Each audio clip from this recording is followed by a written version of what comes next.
School District on June 10th, 2020, beginning at 5:33 p.m.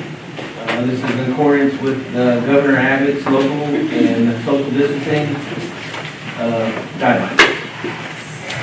Ms. Barring, can you call? Roll call. Mr. Del Brazil. Ms. Dell? Mr. Augie, just call the roll call for your name. Victor Garza. Here. James Wilkie. Steve Bryant. Here. Mr. President, we have a quorum. Ms. Secretary, move on to item 2, Claire and Blake. Mr. Stone. Sir. Sure, will you please bow your head for prayer? Heavenly Father, we thank you for this day, and we thank you for the many blessings that you've given us. We pray for the leaders in the room, Lord, that you will give us wisdom and that you will see us home safely, Lord. We pray all these things in your name. Amen. Amen. Please stand for the pledge of allegiance.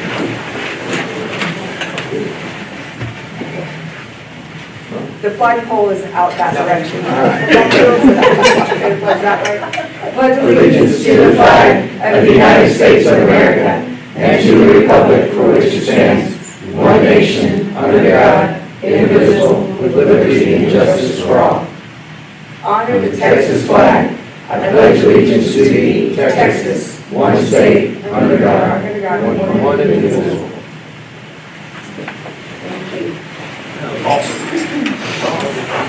No comments.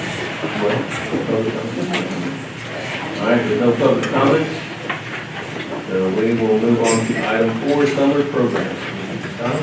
Yes, sir, Mr. President, if it's okay, we've got some guests with us today. It would be all right with you. We'd like to move to item 9 to talk to the board a little bit about an alternative healthcare option possibility for employees, if that's okay. Okay. So we had previously brought to the board some information that we had learned that as a TRS district that there was a possibility through our district innovation designation to explore the possibility of offering an alternative health care plan for our employees that would give them options for what we believe could potentially be some significant cost savings that would be responsive potentially to our surveys in recent years where employees were really struggling with the cost of TRS healthcare and the ability to provide basic health care for their families as an employee of our school district. And so we've been spending the last several months exploring the mechanics of that, as well as gathering our claims data from TRS, which is one of the requirements for us to know whether the district is able to present to the market something that would be able to bring potentially an alternative healthcare plan that was cost effective and of high quality. We also brought to the board an amendment to the District of Innovation plan that required the DEIC to approve, which they did, which allowed the board then to adopt some language in our DOI that allowed us to explore this option. I will say that since we've done that, we've learned that there's additional language that needed to be added for us to accomplish the same thing. And currently, the DEIC is reviewing that, and we're anticipating that they'll vote for the board to then consider possibly adopting the amendment to the amended language for us to take advantage of this possibility. But what we wanted to do tonight was give the board a high-level overview of what we learned as a result of looking at our claims history, and what we've since been able to put together is potentially a healthcare plan option in addition to TRS. We will obviously be a TRS district still, but we would be able to offer our employees another option to consider. And so we want to give you an overview of that today. I'm going to point to a couple of really high-level things, and then I'll let Shannon and our guest here today answer any questions and maybe fill in some of the significant gaps that I am sure to leave out. But one thing that we were always interested in was making sure that whatever healthcare option we had was going to have a focus on employee wellness. In other words, it was going to promote our employees getting regular checkups, getting primary care. We know that telemedicine was one thing that we've offered the last couple of years that really gave access to all of our employees to not just sit at home and try to treat themselves when they're ill, but to get care. We were always hoping to provide a healthcare plan that would also incentivize annual wellness screenings and that sort of thing to be more proactive rather than reactive with their health. In the long term, we know that that means employees are healthier, they're at work, and ultimately our claims are going to be reduced. So accessibility was a big thing. So not as cost prohibitive. Telemedicine is still something we're recommending the board considers for every employee in their dependents. This plan is going to come with an in-district clinic for all employees who take this healthcare option. It's going to come with significant premium and cost savings. It's a very robust network, the Cigna network, which they'll talk about here with you guys in a minute. We're still going to be able to offer a free HD plan option for all employees at no cost like we currently do. But there's going to be some, we believe to be additionally appealing options to the new HD plan versus the TRS as it's changing a little bit for next year. And then there'll be the opportunity to, for employees to get prescriptions at no cost. The clinic would be with no copay, potentially, and then we'd even potentially be able to incentivize employees to get a reduced premium if they go get a wellness screening. We could offer being able to reduce their premium or put an amount monthly into an FSA so that there's an incentive to go get that wellness screening. And potentially if they have their spouse or family on the plan, that they could get even more than that if both, they qualified both got their wellness screening. So again, this idea of promoting wellness. And then there's also a possibility that we can include in our plan some support for really expensive diseases to manage that ultimately our folks who don't have access to good health care don't always manage well, diabetes specifically, right? They don't always have access to what they need. They try to stretch their medication because of how expensive they are, and ultimately they're not as healthy as they could be for as long as they could be. And so all of those things were considered in this plan. So I'm going to go ahead and turn it over to Shannon and the team who are here representing UBC, I believe. Am I saying that right? Yes. All right. And we'll give the board a little bit more specificity, and then we'll show some potential side-by-side comparisons of rates, TRS, to like coverage in this particular option. So Shannon? Sure. Okay, so Mr. Castano hit a lot of the high points. This would be a self-insured plan. So all the employee premiums and the district contribution would come into a fund, and then we would be paying the claims costs from that. We would purchase stop-loss insurance to mitigate our risk.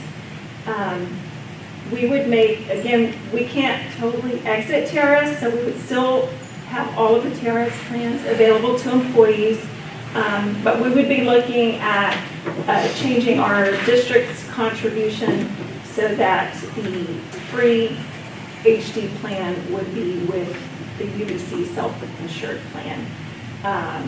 The clinic is a focus, as Mr. Toscano said, to promote wellness, and we have the folks from UBC here today, and so I'll probably let him give a good overview of the program. This is Eric Smith, and this is Mark Woolery. And Eric, they have, and trustees, in your folder, you have a packet that says UBC Universal Benefits Consortium. So if you refer to this, then you do have a copy as well. Well, and I believe the superintendent did a great job of talking about what our focus is and what our thought process. Let me back up. I've been doing this for 27 plus years, almost all in the school district and public entity market. I've been a consultant. I got hired by Region 12 Education Service Center, who formed the UBC to develop this program that they can then go out and offer to educators. The fallacy in healthcare today is The cheapest plans are the ones with the highest deductibles. Well, then you get employees that get on those plans for premium dollars, and they can't afford to go to the doctor, and they can't afford to get their Medicaid. So what ends up happening is they end up getting sicker. And in the long run, claims costs continue to go up. So we have tried to develop programs that offer cost-effective access to health care so they can take care of themselves. The on-site health and wellness center, clinic, whatever you want to call it, is that access. Those folks can go to that. The cost of that facility is paid for out of premiums. So we've built it into the premium so folks can access that, take their dependents that's on their health care, and then get their access to care. You can get the diabetics the treatment they need, somebody with high blood pressure, high cholesterol, even their cough, cold stuff. We'll do flu shots through there. So the idea is to, healthcare on a whole, when you buy it from TRS or Blue Cross or anybody else, they're trying to limit utilization. We want to encourage cost-effective utilization through the Health and Wellness Center, through telemedicine, because the idea is to get folks healthier. The only way, the only silver bullet in healthcare nowadays is to get folks to take care of themselves. And most folks are even scared to even go get their annual physicals done today. Why? Because they're worried about some hidden bill, even though they're 100%. So through education, we want to get more folks healthier, do the on-site screenings and everything else. So that's the tentative idea of what we've done. The organizations we've hired, when the UBC went out for proposals, we interviewed everybody, Blue Cross, United, Cigna, Aetna, all of them. We ended up hiring Cigna's network and their third-party administrator to pay the claims. They do all the work right now that TRS Active Care does. Answer the phone calls. That Aetna does for Active Care. Answer the phone calls, pay the claims. They do all that on your behalf. But because you're self-funded, you have the ability to have local control over those benefits. This, like Dr. Toscano said, free generics. We built a plan for free generics for folks. On the health plan, on the self-funded health plan. You have to pay a cost per brand, but generics free. Once again, trying to encourage those folks to take cost-effective health care. So the idea is to get people healthier, to control your costs in long-term, healthier employers, less time off, less sub-costs. There's a lot of downstream things that help an employer or a school district, but ultimately this is as much a moral thing as a financial thing. Try to find folks ways to get healthier. So we've got telemedicine. There's an employee assistance program for free face-to-face counseling for folks, up to 6 visits. We've tried to tie as many things into this as possible.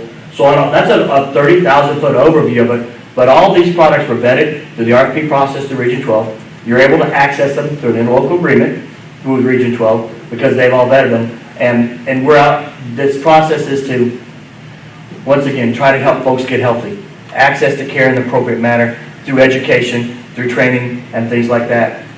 You'll find that the folks will start just using the Health and Wellness Center for a cough cold to start with. And then they'll start to meet the doctor, and next thing you know, it will be their primary care physician. I will promise you right now, less than 1/3 of your people have a regular primary care physician that's on a health plan right now today. Less than 1/3 of your people have an annual physical done. That's not just here. Those are national statistics. So the idea is to get them back in touch and then get them compliant. Down the road, if we decide we have a large diabetic population and we need to do something to help them with their insulin, we can have ways to contract to get that insulin dispensed directly from the Health and Wellness Center at no cost, as long as they're doing the things the doctor wants them to do to be compliant. So we're going to put in population health management things to help folks, well, that's a fancy name for wellness, to help folks get better and to take care of themselves.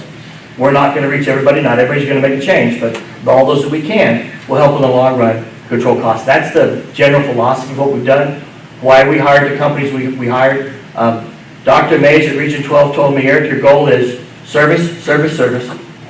The companies have to be service-oriented because an education service center's name's on it. And 2, same or better benefits for same or for lesser premiums. I said, you're not asking me to do much, but we've got a program right now that where we believe it's going to really work. And with your claims history, it was really exciting for us to be able to come in and do some really exciting things to be able to put in place. As Shannon said, there is stop-loss insurance purchased on each individual to mitigate the risk, and we've got stop-loss insurance on your whole group on an aggregate basis to help mitigate the risk. So we put every cost control basis in place that we can to help a group that's coming off of a fully insured contract into a self-insured contract to make sure we try to level out the premium increases potentially year 2, year 3, and year 4 down the road. We're not looking at this as just a one-year fix. We look at this as a multiple-year opportunity to help get folks healthier and to help control costs. So that's once again a 30,000-foot view I'll go into as much detail as you guys want me to if you got questions for me.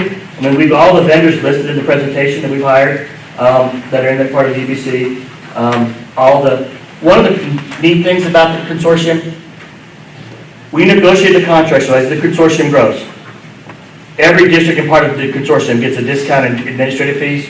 We get better discounts for the pharmacy, better discounts to the PPO network. So that's the benefit. You're still your own plan, you're still your own rates, and you're still benefits, but as the pool of bodies grows, we've been able to buy down admin fees. So that's how you're gonna benefit going forward from this as this thing continues to grow. We're gonna have 4 districts your size or bigger, or 5 for 9-1 from Active Care to start off with this thing. And we've got about 8 or 10 smaller school districts that are doing more of a fully interned product that's gonna start off this. And so we're already gonna meet the first benchmark for the discounted admin fees. And by 1/1, as we sell more of these, those admin fees will continue to come down and we'll get better discounts. So you get the best of a buying consortium, purchase power, to help control costs, and then the ability to have local control, design your benefits as you want to. So the third-party administrator Yes, sir. is currently our third-party administrator, is that correct? There's two third-party administrators. There's one that does your supplemental stuff in your 125. They're going to stay the same. They're going to do your enrollment. You will have a medical third-party administrator that will pay the medical claims, issue the ID cards, handle the phone calls, that type of stuff. But the other one's not going to change. First Financial will continue to sell your supplemental products, do your 125, your HSA administration, all that stuff. That'll be the same. They'll farm that eligibility out to the medical folks, like they do right now to TRS. And it'll be Blue Cross next year, but it's Aetna right now. So that relationship stays the same. And as far as the clinic, districts, we don't have to man that clinic, we don't have to administer the operations of that clinic, we have Correct. no liability for the services that come out of that clinic. Correct. We've hired a third-party company called CareTC to manage the clinic for you, and they take all that liability. And that also gets you an arm's length away from it, so employees know their health insurance, their health data is protected there. What happens in those 4 walls does not get reported back to anybody here at the district. So the folks can know that their personal health is just like it is the regular doctor office right now, it is protected. So even if it were to happen to be in a building right here on town, right here, it doesn't matter. Everything that happens in those 4 walls is protected like a regular doctor's office. So with regard to the doctor's office location, we've already done a zip code analysis to kind of look at where the concentrations of our employees live in the school district to see where some optimal areas are for accessibility. So should we move forward, they're going to start with looking at the areas where the highest concentration of employees are, try and centralize the location where more likely that our employees will be able to access it geographically in the most convenient way. Correct. And then the premium comparison, if you would, and these are not completely decided on, they're pretty close. But if you could just kind of talk a little bit about potentially the differences for employees. Okay. If you look on that slide, we'll start at the top. The HD plan is very similar to the Active Care 1 HD. The employee-only premium will be $0 for under the supplemental plan, and it'd be $47 a month under the TRS HD plan. So you'll see that savings is about $564 a year annually, and you'll see under the family plan of that, the savings is just shy of $2,100 a year. So pretty significant savings. Even from the spouses, it's almost $1,800, and just under $1,000 for children on the HD plan.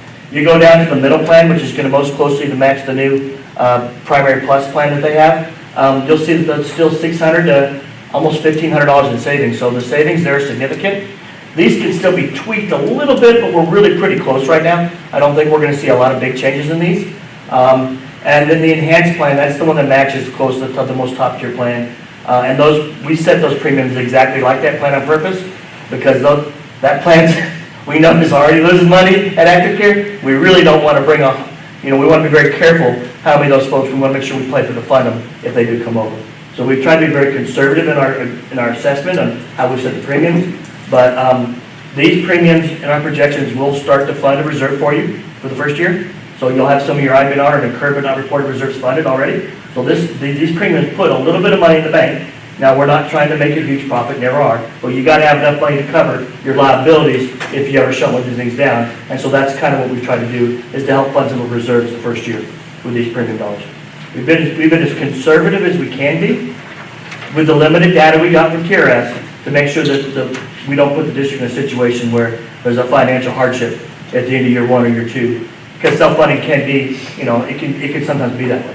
So we've tried to be as conservative as possible. And given that we're still offering TRS, down the road, should something, go awry, we still are a Has the ability TRS district that still has the ability to enroll our employees in TRS Correct. and offer whatever it is that year TRS has to offer, should we need to make the transition back, which we hope we don't. Yeah. The big change TRS did, is they've added 2 new plans since they're switched to Blue Cross. That's the big change. They switched to Blue Cross, and then they redesigned 2 of the plan designs. They've got a new primary plan and a new primary plus plan. Those 2 plans are, I'll call them HMO lookalikes. They require a primary care physician. There's no out-of-network benefits, and folks have to get a referral if they want to leave those plans to go to a specialist. Even, I'm going to use me for an example. I've got a knee replacement surgery. Well, if I want to go to an orthopedic surgeon, I got to get a referral. If I got to have an MRI, I got to go back to my primary care physician to get another referral to go back out to get the MRI. So it's the old HMO world where, they try to manage that care a little tighter. So that's one of the things that I think folks will really like about the new alternative plans is we don't have those restrictions. You have in and out of network benefits.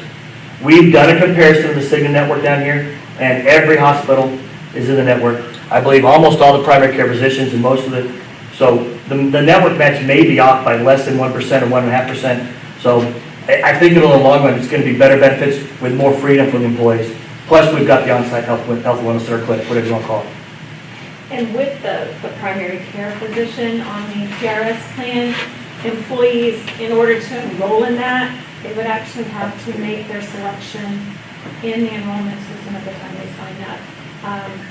That will be difficult, I think, for a lot of employees who don't have one. So should they enroll in the new top TRS plan, they have to add enrollment, designate a primary care If they're in one of physician. unless they're in the high deductible plan, the 2 primary plans that they have added, and as he said, it's no out of network benefits, and so they wouldn't have any nationwide. They wouldn't have it; would just be restricted to Texas. Whereas with this alternative health plan, it would be a nationwide network. Or if you make a conscious decision and want to go to Dr. Jones down the street because you've used him and he's on the network, you have that ability with this plan if you want to pay more money out of your pocket, like you would in any other network plan. And our network's only going to cost you more money. Folks have that ability and that flexibility, and what employees do. Well, I think one important thing to add is in relation to the network also, and one of the key differentiators as to why Cigna was selected is they allow the UBC to be able to go out and direct contract with either hospital systems or physicians. So just like you do with dental or vision or anything else, if the majority of the district has a favorite doctor, and for some reason, if they're not in the Cigna network, which the network that's being offered is their OEP network, which is the largest national network that they have, we have the ability to go to that doctor, that physician, that hospital system on behalf of the district and say, we have these X amount of employees at East Central ISD, and we need to strike a deal with you to get on the Cigna network. That happens all of the time, if it's allowed to happen, and in this circumstance it is. So that's a big plus as well.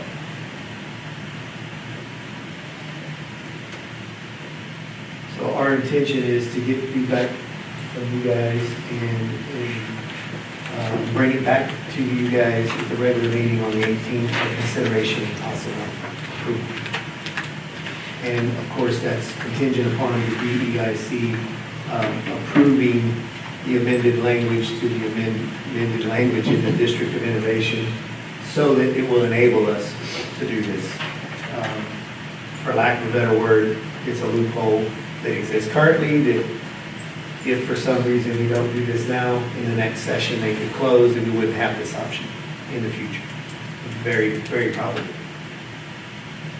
So if that happens, are we still allowed to carry this? So in the event we're doing it now, did you get that question? If the loophole closes in the future, are we grandfathered? Grandfather. Okay. Yes. And just so you know also, you don't have to have your DOI amended and agreed upon until 9/1, until the start date. So, of course, it's obviously smart to do so the sooner the better, but to move forward to start the process. That document doesn't have to be signed, sealed, and delivered until 9/1. We've been in a number of conversations with TEA, and ultimately approves that amendment, and we have on very good faith that those approvals are absolutely going to go through. We've worked with close to 24 districts over the past 12 months and having these very same conversations, and there's not one of them that's gone for approval that hasn't been approved.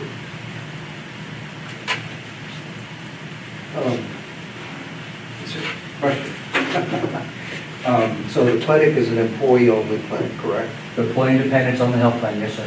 Employee and dependents on the healthcare plan? Yes, sir. What does the staffing look like at the clinic? Good question. We're going to start with one doctor, one MD or DO, a primary care physician, family practice doctor, 2 nurses, and an office manager. So 2 MAs, or 2 to 3 MAs and a doctor is what the staffing level is. Okay, so And it's one Monday doctor, through Friday. 40 hours a week right now is what we're talking about, yes, sir. one doctor, 2 staff, Mhm. and 1 office manager. So, just as a comparison, I work at a company that has an in-place Mhm. clinic. We have 738 employees at that facility. There are 12 staff members in our clinic, Hmm. and we don't allow dependents. It's only employees. We do wellness checks there. Everything happens at that. Of course, everybody is on that campus, but I think your staffing is going to be a little light in your clinic, depending on the participation in the plan, particularly if people are allowed to bring their spouses and kiddos. Great point. Okay. We do this based off of averages, of course, okay? And I've been doing them for almost 10 years now. It's about 1,000 employees keeps a full-time doctor in the school district business, busy 40 hours a week. Yeah. That's the average. But we have the ability, if we don't have enough, Yeah. we can buy more hours. So that's the beauty of this thing is, if we need it, if we're bursting the doors out, we just add more hours because we're gonna get the savings from the clam side, so we just gonna have to watch it to start off with. It's not the doctor that causes problems there, it's the staff, the nurses, so to speak, for taking blood pressures and getting folks ready for the doctor and Mhm. doing all of those clerical things Mhm. that are required. And there's no copay for the clinic visit? Correct. Okay. No vision, no dental? Not under these products, no, sir. Okay. Those are separate products that are offered under. That stays as it is in your supplemental plan. It stays as it is in supplemental plan. Okay. You've got a feature in here for a reduced premium if they do a wellness check. Yes, sir. You don't have one yet for a spouse with a wellness check, but you're considering that? I would recommend both of them, yes, sir. If a Yes. spouse is in the plan, they would both, if they both, Yeah. and the clinic folks who actually come to the campuses and do these, Yeah. it's height, weight, blood pressure, a blood draw, Right. okay? And then if somebody does that, we'll determine what the incentive is. I like $25 an employee, $50 with the spouse of the plan, they both have to do it. With that type of incentive, I normally get about 92% participation. Yeah. And they could go to the campuses, they'll schedule to go to the campuses, they can do them at the office itself too, but that's the type of incentives we would recommend. That's just something we're gonna talk about going forward. So we've tied two incentives. One is the wellness and one is the non-smoker incentive. If you're a non-smoker, you get a little bit more taken off of your premium Okay? to try and encourage that smoking cessation issue. It's just, those things are tough to manage And they are. in the environment because you got to get that certification from folks and then you got to build it into how your deductions are taken out of your plan. And one clinic, someplace where most of our people are residing. Yes, sir. All right, thank you. And I want to add one thing to your question with respect to the clinic not having a copay. So that would make the HD plan just not an IRS eligible HD plan with respect to having Yeah. an HSA. So, We've got a copay. And it's generally not a problem because you're right there and you don't have to drive across town and all of those kind of things. So, and it helps support the cost of the plan. It's not a huge issue. They'd be paying it anyway, even if they go out. But I'm not a huge fan of the no copay, especially at the beginning, until you get the plan spun up and see whether it's going to be viable for us. It's always better to be able to take that out than to add it back in. And if you keep it to a minimum, you know, what's the normal copay? In a doctor's office, 30, 40 bucks, you split it in half, still getting a great deal. It's close, it's convenient, all of those kind of things. Thank you. Any other questions? So we'll bring it back regular meeting.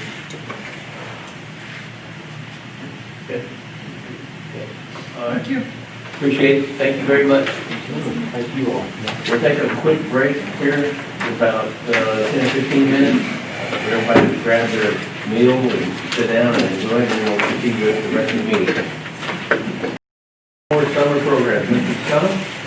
Sir, Mr. President, trustees, one item after another on the agenda here is an attempt to bring the board up to speed on what our staff has been hard at work doing. We've assembled our emergency response team.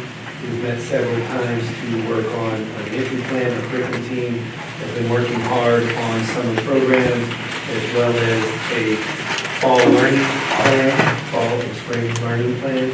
As well as we've made some calendar considerations to account for the likelihood that there may be some intermittent shutdowns throughout the year next year. And so we'll obviously take each one of those item by item. They're included in the slide deck as staff presents.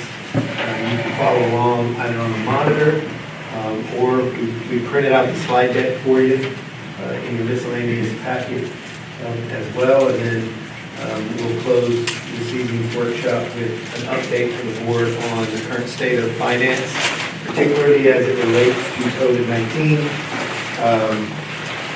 and associated expenditures, as well as what we know, which is very little definitively around funding as it relates to reimbursements and as it relates to funding in the fall and going forward.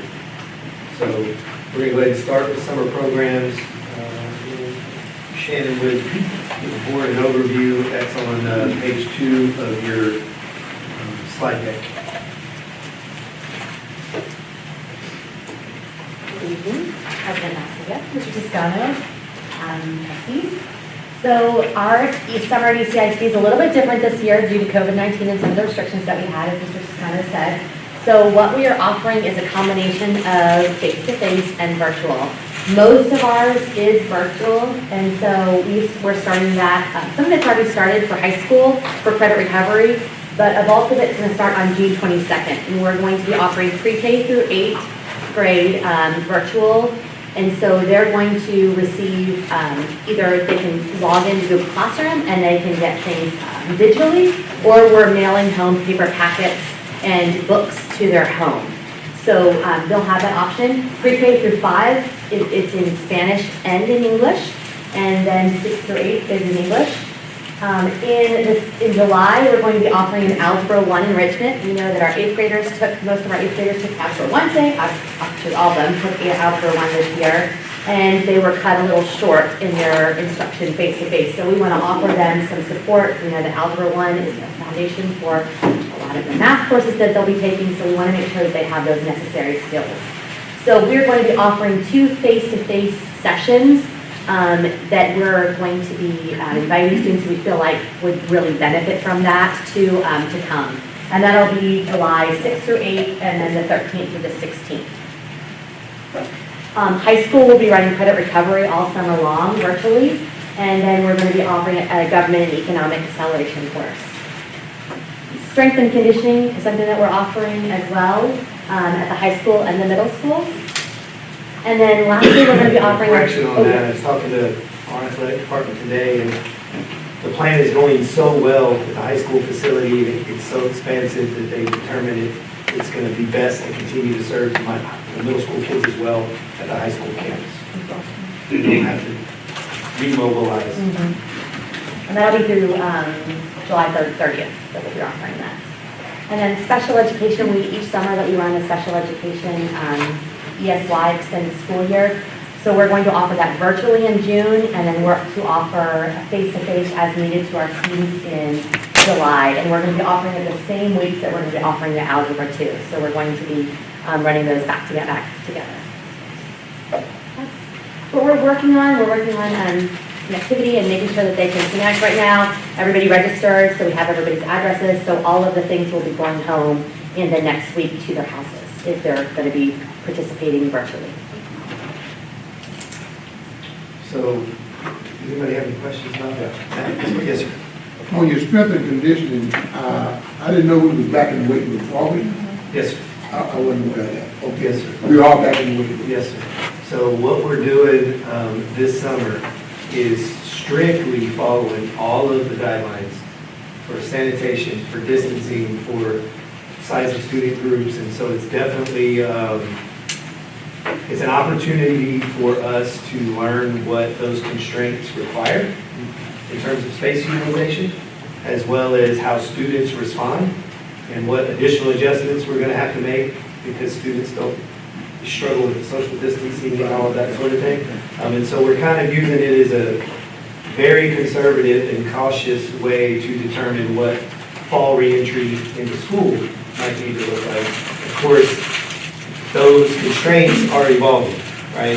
So as we get closer to fall and depending on what the state of COVID-19 looks like and what restrictions are imposed from the governor and the health department, we may be in under the same exact conditions, or there may be greater constraints, or we may be allowed to return with some processes and procedures that comply with some new standards. So we're preparing for all those things, and we're kind of using this summer as a platform to see what we can learn to actually realize what face-to-face would look like while keeping everybody safe in accordance with everything that is expected of us. So that kind of transitions us nicely into the work that the emergency response team has been doing.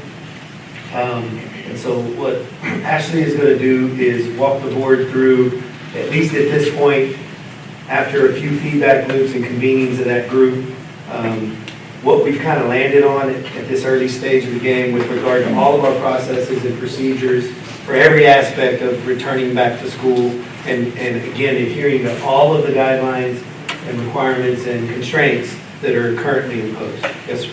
It was For right. the face-to-face, are we going to be providing transportation? Good question. So June, no, sir. July, yes, sir. Face-to-face. Yes, And that's just for 2 weeks in July. correct.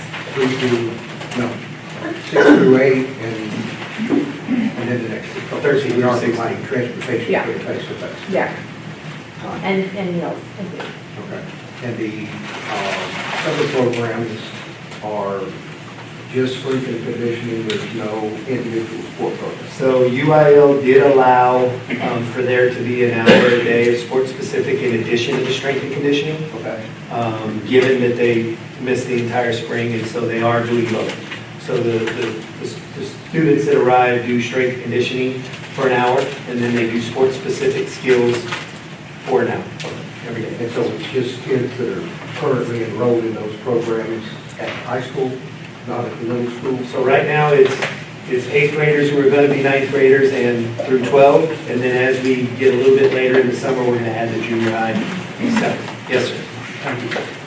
And how many kids, I guess, are in the weight room at a time? I know with Jeff, I forget, they had to space out all the equipment and then All the- sanitize.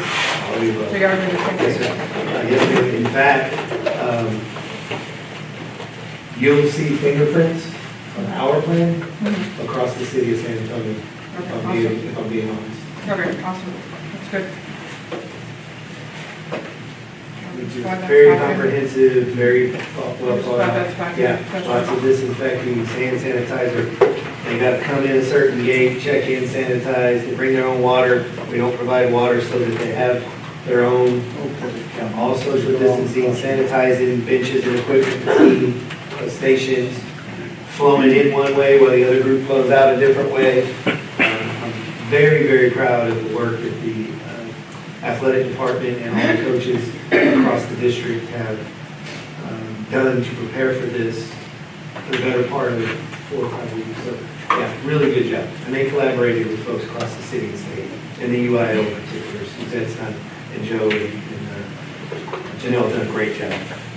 Very pleased. We're learning a lot as a result that we, I think, are going to be able to replicate. We'll see you in a few minutes. Thank you. Okay, good evening, President Massengale, Mr. Toscano, members of the board. I'm going to talk a little bit about what we have done to get ready. Our virtual people, get them straight. What we've done to have two-way communication with our community as we prepare to come back, possibly. We prepare for all the different possibilities for the fall. So we have a great tool. It's called Thought Exchange. And we are able to launch a question out, and people are able to give us their thoughts. And then they're able to see, without knowing who gave us what thoughts, they're able to see thoughts and rate thoughts. So it enables a conversation to be had where the top thoughts come up to the top, all right? And that's why they are called top thoughts. And so you can also disaggregate between groups of people and what they think was most important, and then on the things that they agreed upon. So what we discussed and what we thought was most important was that we needed to look at the thoughts that everybody really agreed upon and take those into consideration as we start to plan for how we're going to possibly come back in the fall. And these were the top thoughts that everyone agreed upon, that parents need to know. And so, we asked all stakeholders. This was open to parents, kids, teachers, everybody. We did have 11 survey questions. We asked them how they accessed our spring curriculum. We asked them which campus or which grade level they were attached to as far as secondary or elementary. We asked them if they would come back, right, in the fall if COVID was still a concern. And so we did ask 11 survey questions so that we would sort of know who answered our questions. But these were the thoughts that they gave us, and these were the thoughts that were most highly rated among all stakeholders that took the thought exchange. So parents need to know what we're going to do so they can plan. Sanitation, right, super important. Students need more live instruction. Teachers need to teach new material, right? They want to make sure that their kids are getting that next new thing. We need a common method of communication. IT is support. Support is critical for students. They're doing distance learning. Students, they're concerned that students won't use social distancing at school, in classrooms, or on the bus. And they really feel like we need to emphasize that anyone who's sick must stay home.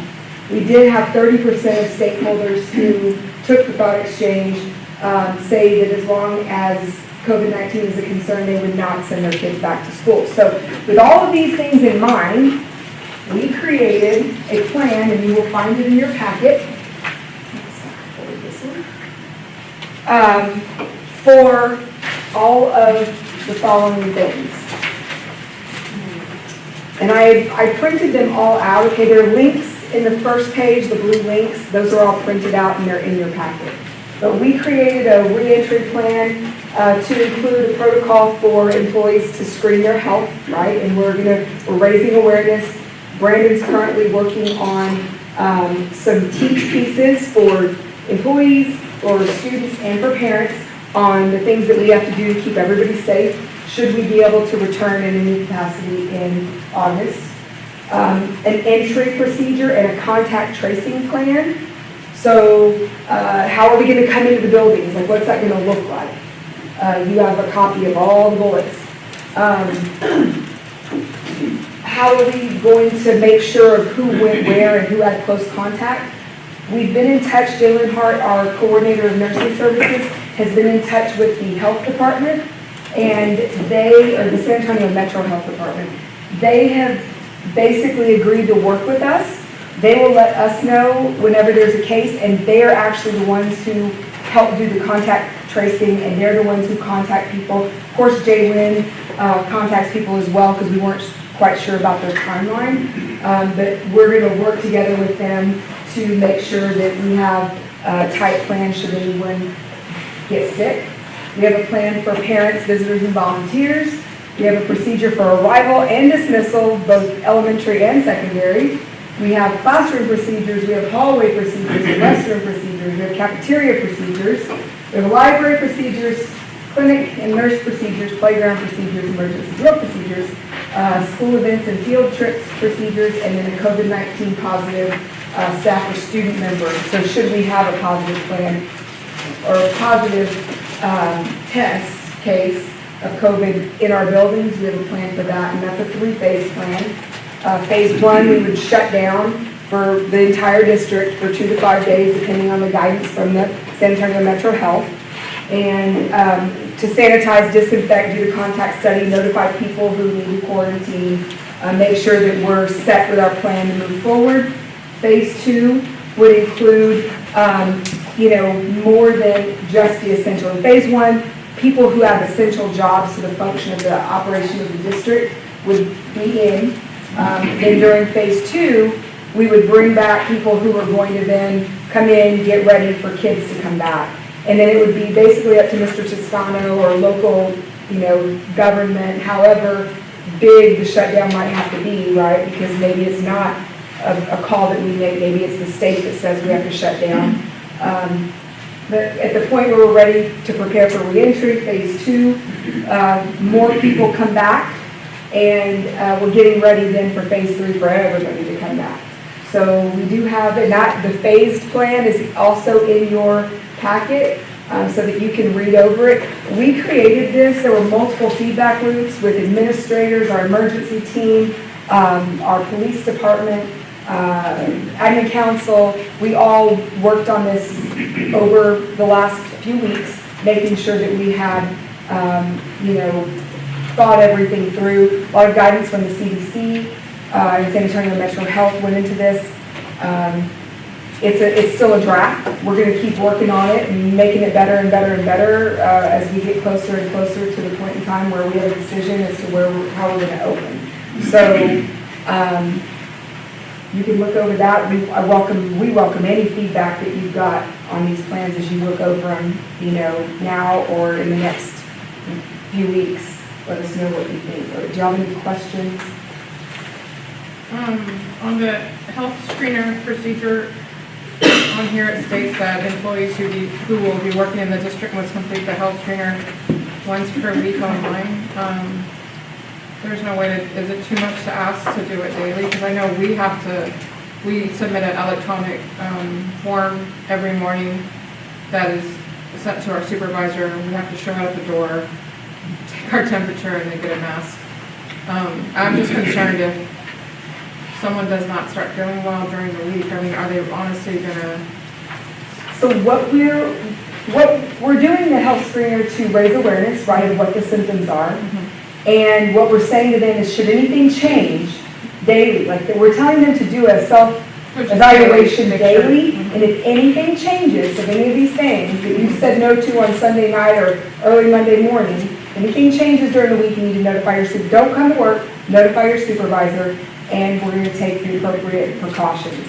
So it's an awareness piece. We tried to err on the side of, what's too cumbersome, what's safe enough, so we feel like if we educate people, they're looking at it weekly, so the symptoms are brought to the forefront of their mind, and then we're asking them and we're teaching them and we're educating them every single day. We need to do a little self-monitoring to figure out if you should be here today or not. And if you shouldn't, don't walk in the door.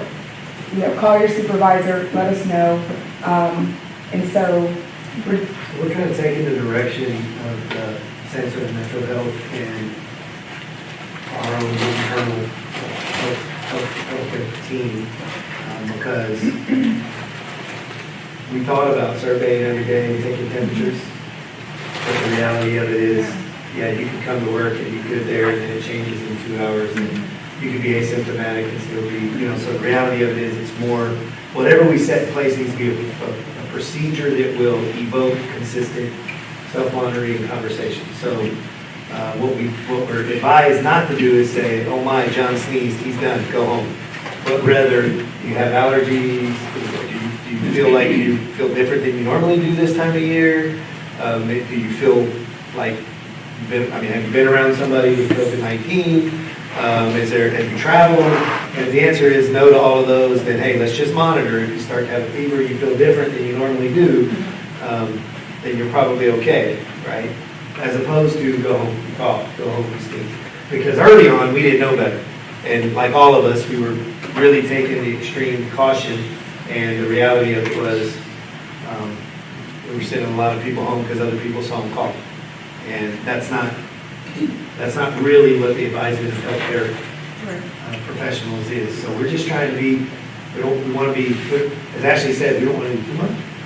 But we want to do enough to make sure that it's causing conversations to happen on a regular basis, self-monitoring and common sense procedures along the way to make sure that this is not a situation where we need because they won't, even today, you can't get a COVID test unless you have symptoms or you've been around somebody with a positive test. You can't just say, hey, I think I got a COVID test. So we can't, it's also unlikely that we can say, hey, you cough, go home, you can't come back till you have a test, because they may not even be able to get that. So, but we're learning, and we'll keep taking that guidance, and maybe by the time we open the fall, we may land on something a little bit more stringent. But as of right now, that's the draft. And just another, the classroom procedures is, do we honestly have enough room to arrange the classroom 6 feet apart? That's just, I understand we have to practice it, but, So we'll talk a little bit more about that when we talk about the learning plan. okay. But yes, so there are some constraints with that, right? The number of kids you can actually have in your space utilization becomes very constrained. But right along with that, there's the same requirements on bus. So let's say we could actually get about half of our kids in a building every day and follow all those guidelines. But if we did that, do we have enough buses and routes to have no more than 15 kids on a bus? So you can't have one without the other. We're kind of running models for all of those things that we're starting to get a little bit more comfortable with. In other words, we can be more fluid within that if there's less constraints at any point in time. And if there's more restrictions, then we can back that off while still not breaking the system and not being able to get kids to school and keep them safe. So it's a little bit of an enigma, but we're whittling away at it. We think we're about as good as we could be today, but the work's not going to stop as we approach the fall, as we learn more. What was the participation in your thought exchange? There were a little over 1,200 community members and staff members and over 30,000 rated thoughts. And over about, almost 1,900, 2,000 thoughts. 2,000 thoughts and then 30,000 ratings. Yeah, 30,000 ratings, 2,000 thoughts, and about between 12 and 1,500 believe that took it. So, decent sample size of people to give us an idea. And really, these are the same things that are bubbling up to the top in traditional surveys that people are giving across the state. In addition to that 30% number of people that are saying that, oh yeah, really slide, sorry about that. The 30% is pretty consistent with what we've been talking to other districts, and it's pretty consistent with what people are getting back from surveys across the state. We're running models on the edges. If 30% stay home, if 10%, if everybody comes, if nobody stays home. Concerned about the size of the population in your thought exchange, and was that a large enough sample to be able to cover all of the issues that we may be needing to cover?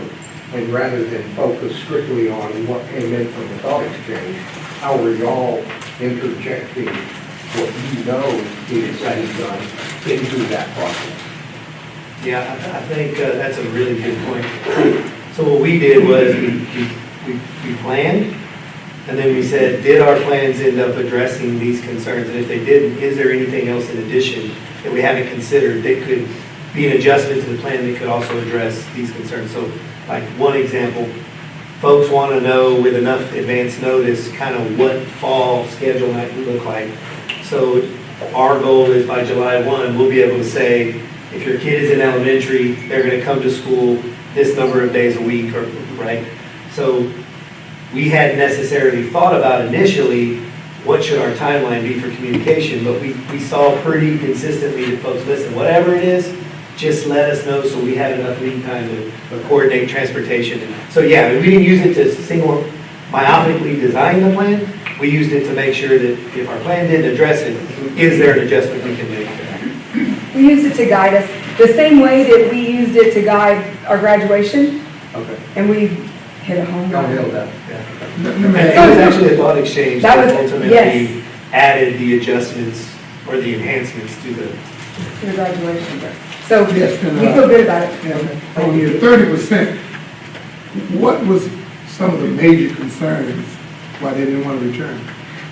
They generally, so we had said, if we follow all guidelines for social distancing, if we follow all guidelines for sanitation, if we follow all guidelines for personal protection, would you be willing to bring your kids back?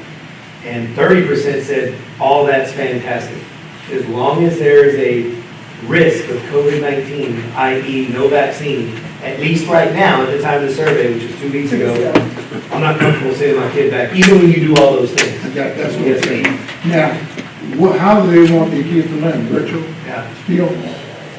That's what they want. Okay. So yes, and they don't want it to be what it was in the spring.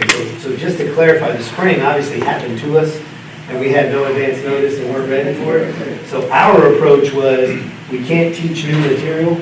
We're going to design instruction around things kids have already learned because we're not there to provide support. So that way, parents weren't going to be having to help kids with something they've never been taught. But the reality of it was, that was a stopgap. We didn't know we were going to be closed for a week. We prepared for 8. It ended up being the rest of the year. But next year, it's new instruction every day. So the folks that were going to keep their kids home said, distance learning is fine for us, but we need direct instruction. It can't just be self-driven through choice points. Like, we need to be in front of a teacher. We need to see the instruction. We need to be able to log in and click on the instruction that was recorded. It can't just be what it was in the spring. Now our plans are to revisit feedback as we get closer, because as the economy is opening back up, as we're beginning to see kids back in our buildings for strength and conditioning and summer programs, and maybe folks become a little bit more comfortable and confident with the reentry plans in our community, as well as our reentry plans in our schools, we think that maybe a larger percentage of those that were uncertain 2 weeks ago might be a little more comfortable. So for that reason, we're anticipating that if things continue to go well with the virus in the broader community. So we're kind of programming for not 30%, Yes, what I'm but saying. 30% and even as few as 10%. And even we're running models with everybody's going to send their kids as long, but with whatever schedule you have. But my concern is when you give them options, the 30%, if they stay at home, then, my kid might want to stay at home too. Won't that snowball on you?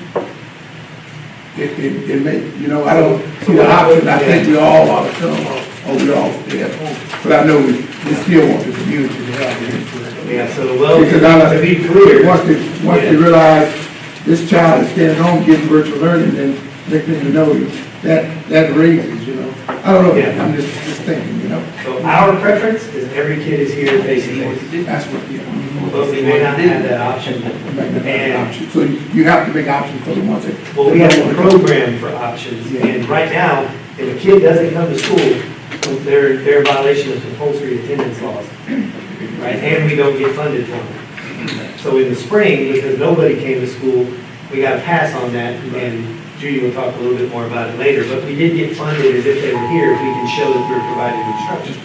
So the commissioner has not said whether or not funding models are going to change, but he may say, if families, since there's no vaccine, and since there is a risk, health risk, if all kids come back to school, some families could choose the right of keeping their kids home if he lifts compulsory attendance law violations, and if he says, as long as you're providing instruction that is more robust than what you did in the spring, you could get funded, then we don't even, like, we can't say you have to come. It's kind of like the law says you don't have to take vaccines. I mean, it's strongly encouraged, and there's some limitations to that, but some people exercise that right. Yeah. This may be a new right that we might not have control over, so we're just preparing for it, but Okay. we're not necessarily incentivizing it I understand what you're saying. or promoting it. That 30% that decide not to come, we still have to provide learning. Possibly. The district, yeah. Yes, sir. We through, I'm through. Yes, sir. On that, In the past, we weren't funded for it, and then we'd be in violation of the law, and could be, could be issues. In the future, there may not be, because of the circumstances. on that discussion about, or consideration of the classroom size and the number of kids in there, you were talking about, and we're gonna say how many kids can come, has there any thought been to, like, you come Monday, Wednesday, Friday, and next week you come Tuesday, Thursday, and then switch it around, John comes in Monday, Wednesday, Friday, and then next week he comes in Tuesday, Thursday, Steve comes in Tuesday, Thursday, next week he's coming. That way, you're separated, it's not fully face-to-face, but it does give you the space, because these two guys are not gonna be in the same room at the same time. Has anything like that been discussed? Yes, sir. So we'll talk a little bit more about that. Our plan today, our best thinking today, because we had to grapple with things like, the youngest learners can't handle distance learning like your more mature learners, and your youngest kids can't take care of themselves at home like maybe your kids are a little bit older. So from a child care standpoint, schools need to provide child care, so you only have these younger kids at school every day. The problem with that is as we run those models with the constraints that are currently in place, we can't pull it off. So we had to get past this desire to provide childcare so people can get to work and say, the reality of it is we got to focus on the best way we can have the most amount of face-to-face and improve the distance learning model so that kids can actually learn, but we can't have them in our buildings every day and adhere to these guidelines. So currently, we have an A group, a B group, and a C group at the secondary schools. At the elementary schools, it's an A, B, and a C group. We're playing with an A, B group at the elementaries for the reason you just described. Because as we did space utilization, there's a couple of things we learned. One is you map out your school, you use every space, you keep them in small enough groups, you keep them social distance from themselves and the teacher, and it looks like you can have 450 kids in Pecan Valley. You need 30 more people to supervise them now and provide service. So now you got to overlay the staffing level, and now it just became 275, which means we need 3 groups, not 2. So those are kind of the things that we're working off of as we then start to design the learning plan. So some districts have talked about an AM group and a PM group. The challenge with that is it breaks transportation. Some have thought about, well, we'll have one group come for a whole week, and the other group stays home, and then the next week, the other group stays home, and the other group comes. And pros and cons, our feeling was the less frequency for the kids who struggle the most, the more regression in between that time. So if you see them every 3 days, they're going to regress less than if you see them every 7 days. So our team said the A, B, or ABC group makes the most sense. It's the most frequent we can get them. But we're going to have to make sure that it's of the highest quality when they're here, and that our distance learning model is capable of providing a kid who can log in at that time to receive the instruction with all the kids that are there, but it's via technology. And if they can't log in, that has been captured so they and their parents can log in at a later time, and our teachers' office hours might be such that they're available to assist outside the traditional school day, which a lot of that happened in the spring. They found that until parents got home, they couldn't help their kids, and so teachers were available in the evening because that's when parents were able to ask questions to help their child complete the coursework. So we're having to make provisions for all of that, while again, adhering to the limitations that we could easily pivot from, right? If all of a sudden things are in better shape and they say you can have 50% of your kids in your buildings and they don't all have to be 6 feet apart all the time because the spread is now, we're getting a handle on this thing, then we can adapt our model. But currently, We're looking at about 9 to 10 kids, 8 to 10 kids in an elementary classroom, a little bit more than that in a secondary classroom. And even though we have some more spaces we could use in hallways and in cafeterias and such for instruction, we don't have enough staffing. So based on all of those constraints, that's what our model is based on. And we're able to keep kids safe, apart, socially distance, disinfect, provide PPE when they can't keep 6 foot distance, and get as many face-to-face meetings in a given week. It's going to vary. There's an uneven number a week, right? So some weeks they'll be at school a little bit more than they will other weeks. But to a parent, you're going to know up front your kid's in an A group, and you can map out the calendar for the year and know exactly what days of the week throughout the year that they're actually scheduled to be in school. And that's not ideal, but it's giving them the information they need with the entire month of July to start to make plans. Best of a bad situation, right? Something that was really interesting to us, about 60% of the people that took our thought exchange have an elementary aged kid, okay? We were concerned that parents would be very concerned about childcare. Do you know that that was not, it really wasn't a mention in our thought exchange? It was not a top thought, it wasn't. Yeah, And top thoughts were socially distance, disinfect, keep them safe, provide instruction, not just the work. And if you'll do those things, we're good. And childcare didn't even come up, so I can go to work. They're like, at this point, I think everybody's settled on, just get my kid in school as much as you can, keep them safe while they're there. We'll work out the other part, because I think everybody's realized, as we have, we just can't pull it off. If you think of anything, if you read through this and think of anything, please email it to me, your thoughts, and we're going to have a couple of more feedback loops, and we're going to wait for more guidance from the CDC, the state of Texas, and San Antonio Metro Health, and this will be a work in progress, honestly, as we keep going. Probably always going to be a work in progress. Thank you very much.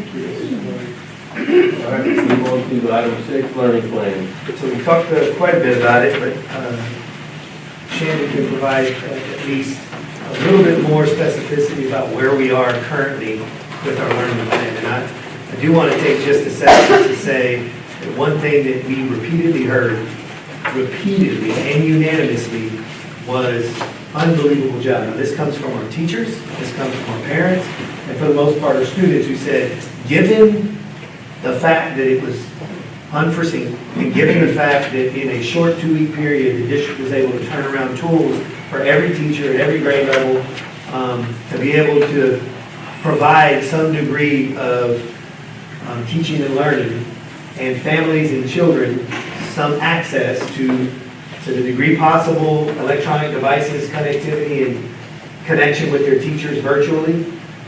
But if not, access to packets with some degree of contact, right? And we didn't do as good a job as we're going to do in the fall. But I just want to say that the curriculum team did an extraordinary job in a short amount of time putting together something that we saw people from all over the country and all over the world logging into our website and downloading our tools and resources. And there were many districts that did a fantastic job.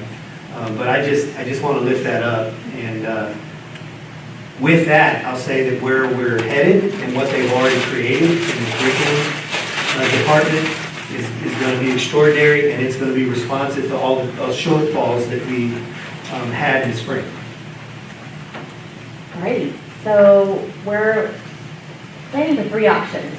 An all distance, like Mr. Toscano said, those students who are not coming in, a combination of students who might be coming in on their rotation piece, and then if we get to all come in face-to-face at some point, then we will have that for them as well. So we talked a little bit about the rotation schedule, so I'm going to go through that, but you guys feel okay about what we went through? I want to make a clarifying point. So we're preparing for all 3 of those options because we have to be ready in case in October Yes. everything's good and they say, hey, everybody come back to school. Well, we got to have schedules, we got to have students assigned to teachers, we got to have buses ready to go, like from a Friday to a Monday. And then on Wednesday, there could be an outbreak and they say shut down, emergency shutdown, everybody stay home. We want to be ready to flip the toggle switch and provide quality distance learning, right? So Right, so when we are looking at the rotation combination piece, that's that whole, if kids are coming in 2 days, or 2-day rotation, or 3-day rotation, or they'll be all virtual.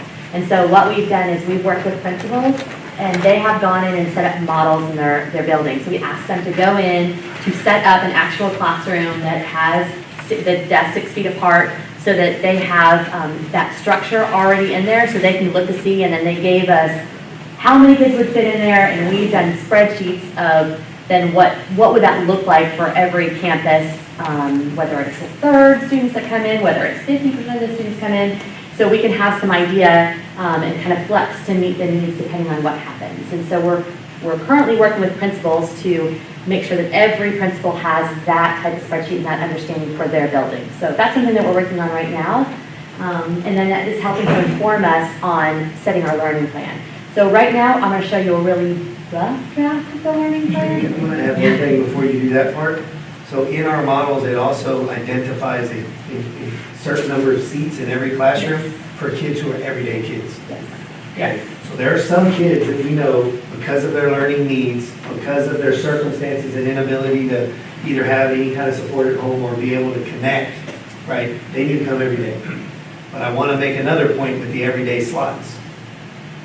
One thing that we know is while we can't be a place of childcare, we have teachers who have school-age children who are going to be home when we need them at work, right?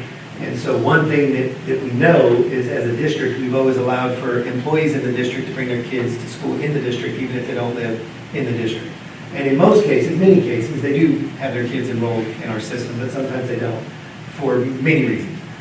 But we're going to offer our employees who say, hey, listen, I can't come to work but a couple of times a week because my child can't be at home alone. We're going to say, enroll your kid in our system, and if you've exhausted every effort for childcare, and we've exhausted every effort to help you obtain childcare, then we'll consider, if we have room, your child being an everyday kid.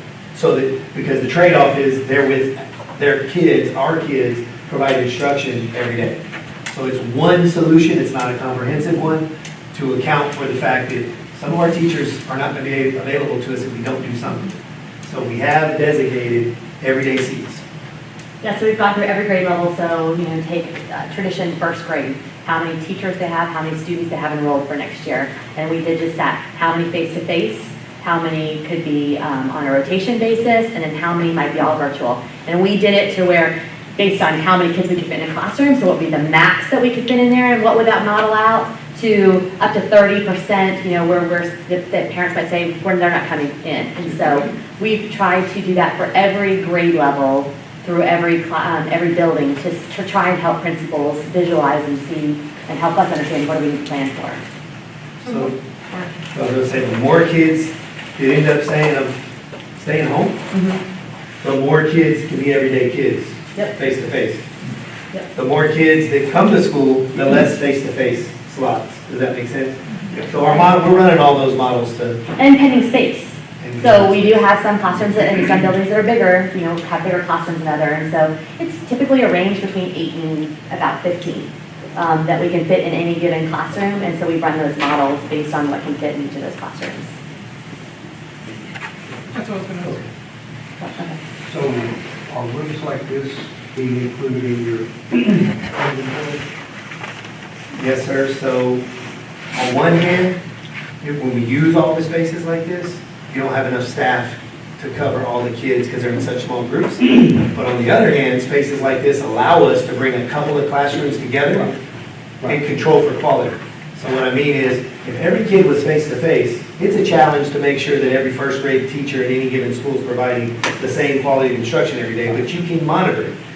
But when they're not coming every day, how do you control for quality? Because the further removed they are from face-to-face, the further we are removed from maturity. But if you combine a couple of classes into a big space, 2 or 3, and a teacher who is really confident with that new content and experienced, and our data that we have shows us they're really effective, they could provide the initial instruction to the whole group, and then they can go back into their classrooms and do the work around it.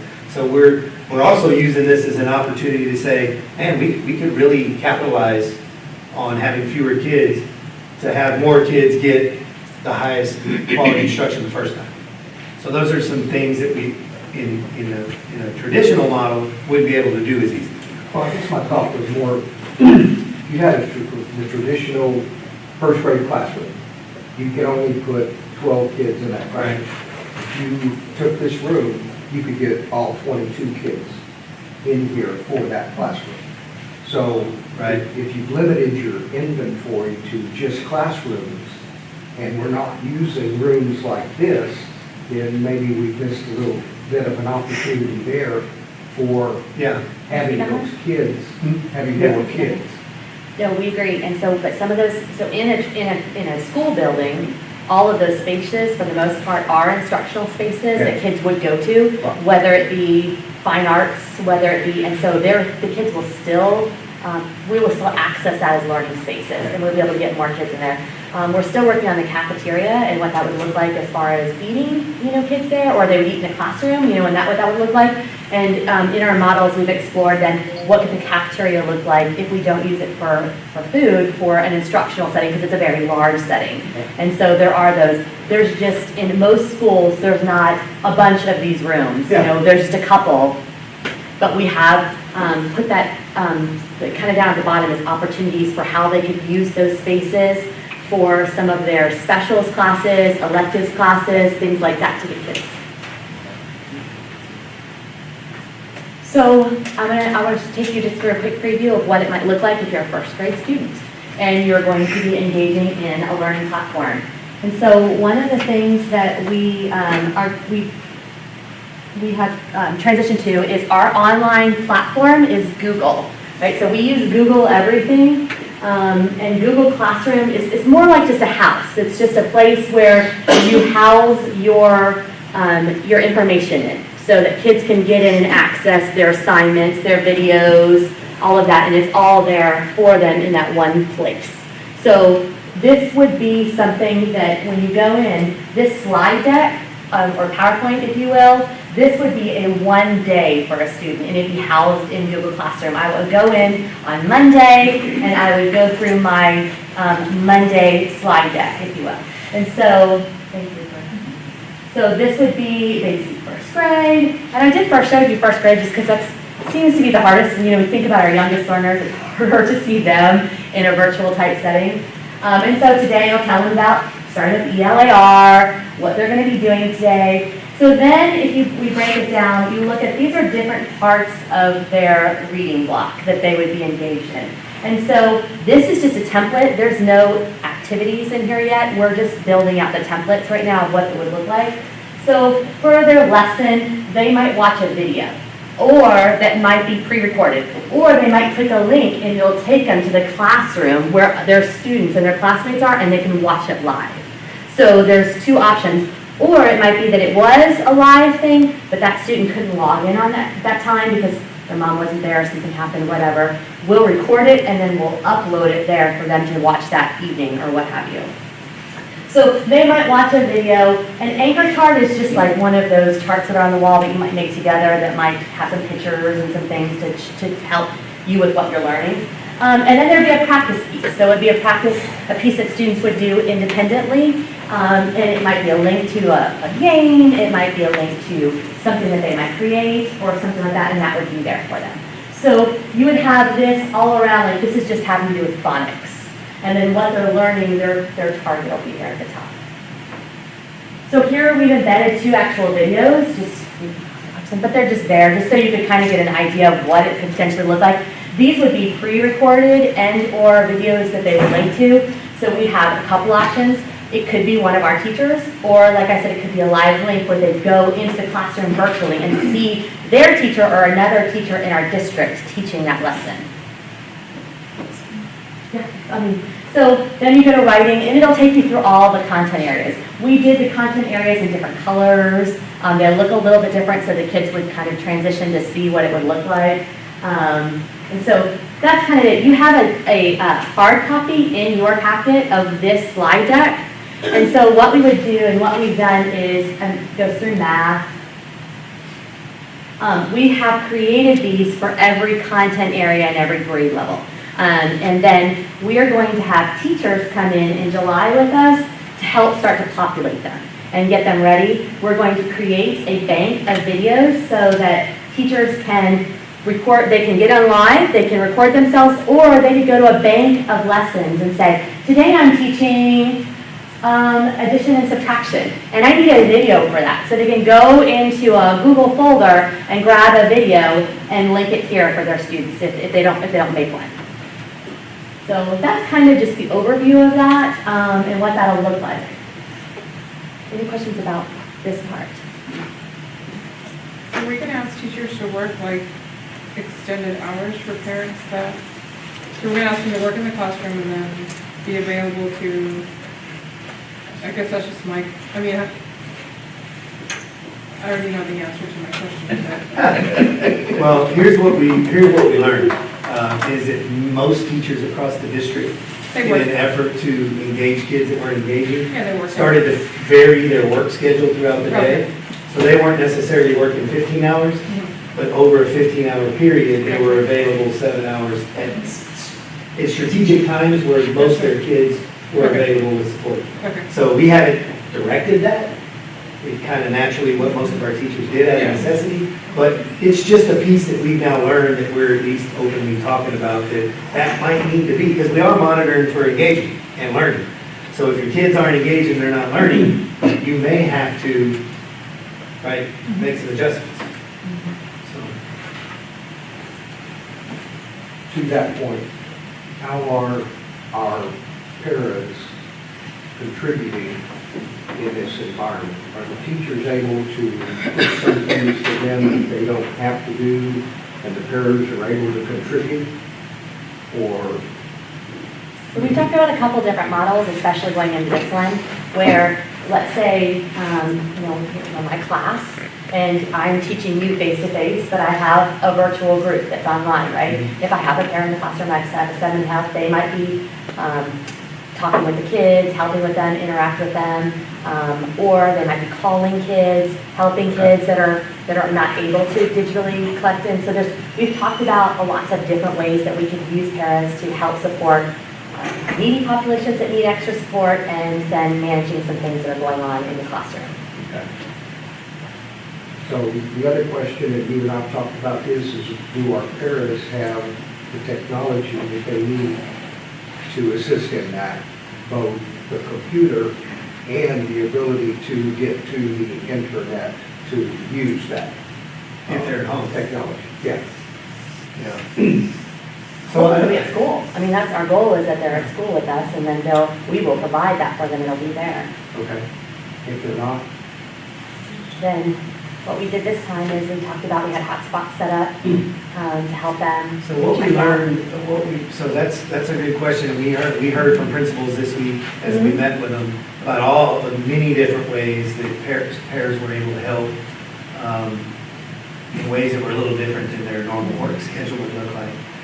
In addition to those things, as Shannon said, what we've been conceptualizing is, Shannon's a really fantastic first grade teacher. The kids are going to get some instruction over something they've never learned before. So she's got her 9 kids in front of her. The other 12 kids are at home possibly, but there might also be another 30 or 40 kids from other classes that are at home while their teacher's teaching their kids in front. We want her to be the face of first grade, right? But she's going to need somebody in there monitoring the Google meeting, because kids might raise their hand and ask a question in the chat. They might need some technical support, right? So Dr. D and I have been talking about, is there a way, as we learned in the spring, sometimes a kid was having some technical difficulties and there wasn't a point of contact at the school. They didn't have a way to in real time. So this could all be a potential role that a pair in that particular situation might play. And then Dr. D also and I have talked about technology availability and connectivity in our community, and kind of pleasantly surprised what we learned is that there are very few places in our geography where kids can't connect, and where they can't connect, they actually could cellularly connect. But what we found is there are some spots where the hot spots that we purchased were a little bit lower in. The antenna strength wasn't quite what some other options provide. So there could be some situations where a staffer who doesn't have connectivity or a household who doesn't have as strong a connectivity, we might need to provide a little bit stronger hotspot. And so their initial analysis has yielded that we actually could connect in those ways, just about every household, whether an employee or a student. And then I think we didn't distribute every device we had. We do think that we're going to need to purchase some additional Chromebooks because this environment means we're going to need Chromebooks in our buildings. They can't all be distributed. And so Dr. D's got a proposal to us for a couple of options to have a bank of those to be distributed to households who maybe have multiple kids, possibly the staff who, like we learned in the spring, need some devices to help facilitate some of that distance work. And I think we've got a pretty good handle on connectivity, what's going to take to connect everybody, and how many devices we have, how many additional devices we may need to bank. If I miss anything, Dr. D, feel free, but I it's the latest. think a lot of the things, logistical things, caused some delays and problems in the beginning. We didn't anticipate it'd take almost 5 weeks for AT&T to get us the internet devices. So we had real high need for them right away, and by the time 5 weeks went by, grandparents and aunts and uncles stepped in. So we know that when we do this again, if we give people enough notice, we'll be closer to the number that we actually have. So I think there's some logistical things that went wrong, but otherwise I think it really was pretty good. The input from the campuses and from central office feeding back through what parents were telling us when they were returning stuff. It was pretty good. One of the things that they really liked is like if they had a problem with a Chromebook, they could just come by our IT building, and Sam scheduled at least one of the technicians there every day. So they could just come by, and if we needed to, we just swapped them out. We picked up, Sam, what'd you get, about 10, 15 from each campus? Yeah. So we actually had, here's Sinclair's box. So if somebody from Sinclair came in with a broken Chromebook, we just gave them another one from Sinclair. And then it was all over. We returned it to them to try to keep the campus inventories intact. Whereas if we had a stockpile of them ourselves, we wouldn't have to have those sitting there. They could be on the campus being used. So though logistically, we see that we could go with, I'd say probably 500 to 1,000 more Chromebooks, where a good portion of those were right there at the IT building ready to go out or to replace other ones. That's probably the biggest thing, those little logistics deals. And I would just like to say also, I know we all want to go back, 100%, but if we don't, I think we're really prepared to go to virtual learning. And I see that as an improvement on learning. I see that as an improvement on discipline in the classroom. And I noticed a lot of kids that's doing the virtual learning, they're not afraid to ask questions. But in the classroom, they don't want to ask that question because it sounds like what. And I've observed that over the spring, and I think, we all want to go back, I'm not saying, but I think this will improve learning. I know it's going to improve discipline. So I just wanted to really quickly just provide you with what might the schedule look like. So the same teacher who I showed you the slide deck for, this might be what the kids would see. So what would the kids experience? So what we have here is the content area, the time of the day that this would happen. So synchronous means these are the kids who are sitting in her classroom. They're physically present. These are the kids who are on the computer during that time. They're in the class, but they're linking in. These are the kids who are in her class, but maybe for whatever reason can't get in virtually at the time of instruction. So they might have to wait till their parents get home. Whatever might happen. And so we're planning for them as well, so they can continue learning, even if they can't log in at the times that the live classroom is happening. So from 7:45 to 8, there's going to be a live lesson. You'll notice it's not Miss Miss Granger's class. It's another teacher in that building or in the district's class. And they're going to just link in and watch that teacher do a live lesson, whether they could be in a classroom or they could be virtually. And then we're going to record that lesson, and then they can come in and they can watch it that evening, tomorrow, whenever they have an opportunity. Then the kids in the classroom are going to go into independent practice, and the kids that are online, they're going to click one of those links and go in and do their practice through Google Classroom. And then here the teacher might work on some support, and then they're going to do some independent practice. Then the teacher can do some one-on-one. It might be with a student in the classroom. It might be that she gets to the computer and talks to Johnny for a minute. So there's an opportunity where they can provide some one-on-one support. And then as we kind of go through, you can kind of see, PE, they can do PE in the classroom. They can do it live stream from their living room or their bedroom. There's something I wanted to show. Again, there's another link. Okay, sorry. There's another link here where they would maybe link in with another teacher. And then there's a couple of ones, the Google Classroom with another, so their teacher can do it, another teacher. So we've kind of provided different models where the teacher might see their teacher or they might see somebody else, and that will be available for them. And all they'll have to do is click on the link in the box. It'll be pretty easy for them. They won't have to decide where to go. They'll just go through their day and their schedule, and they'll click on where they need to be, and it'll take them to the classroom or the video that they'll participate in for that time period. One thing we learned is that teachers who were using Google Classroom before COVID-19, them and their students did really well in the spring. So we know that we're going to have to train every kid and every teacher and support for parents to understand how that tool works. Because those that were familiar with it, no problem. Those that were not, the tool was almost the biggest barrier. Because when you're in the classroom, you take for granted that I just normally teach you, you're in front of me, right? And so I don't necessarily always use a digital platform. And so some of our teachers have gotten more comfortable with that. And I'll be honest, some of our teachers were not so comfortable with it. So we've had to teach our teachers and our students and our parents. And that's something that we're really working on. How to feel comfortable with this, how to get on. And so we are working on that. We're working on videos. We're working on to create for both students, for parents.